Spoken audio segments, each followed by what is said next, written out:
নমস্কাৰ। বিহু ৰক্ষামন্ত্ৰী অসম গোলাঘাট জিলা সমিতিৰ উদ্যোগত দৈয়াং আঞ্চলিক সমিতিৰ সহযোগত আৰু সাধাৰণ শাখাৰ আতিথ্যত আজি এক বিশেষ অভিনন্দন অনুষ্ঠান আয়োজন কৰিছে।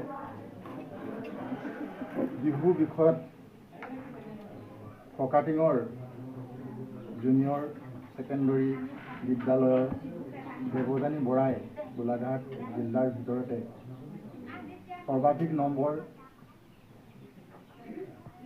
98 পাবলৈ সক্ষম হৈছে। আমাৰ গোলাঘাট জিলা সমিতিৰ এটা নিৰ্দেশনা আছে যে আমি জিলাৰ ভিতৰত যিগৰাকী ছাত্ৰ বা ছাত্ৰীয়ে সৰ্বাধিক নম্বৰ পাবলৈ সক্ষম হয়, ল'ৰা হ'লে আমি এটা বিহুৰ চোলা চুৰিয়া এটা সাজ আনি উপহাৰ দিওঁ আৰু ছোৱালী হ'লে এখন চাদৰ আমি দিয়াৰ নিয়ম এটা কৰি লৈছিলোঁ।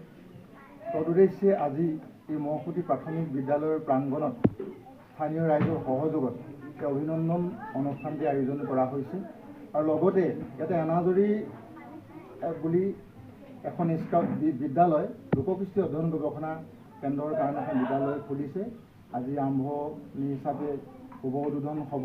এই দুইটা কাৰ্যসূচী লৈ আমি আহি সমবেত হৈছোঁহি হওক আৰু ৰাইজে যথেষ্ট সহযোগিতা কৰিছে। শতাধিক ৰাইজে আহি আদৰণি জনাইছে যে এনে সময়ত এটা গঠনমূলক এটা আদৰণীয় আঁচনি লোৱাৰ কাৰণে সংগঠনটিক যথেষ্ট ধন্যবাদ জনাইছে ৰাইজে। আমি সুখী হৈছোঁ আৰু এয়া হ'ল আমাৰ এটা জাতীয় দায়িত্ব। আমি ইয়াৰ নিতান্তই আমাৰ কৰ্তব্য আহি পৰিছে। জাতি আজি নহ'লে যায় আমি আমাৰ জাতিৰ যি মৰ্যাদা আমি সদায় ধৰি ৰাখিব লাগিব।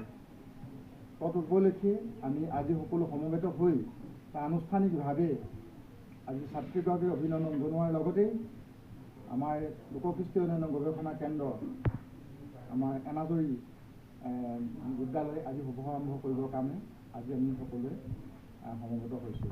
ধন্যবাদ।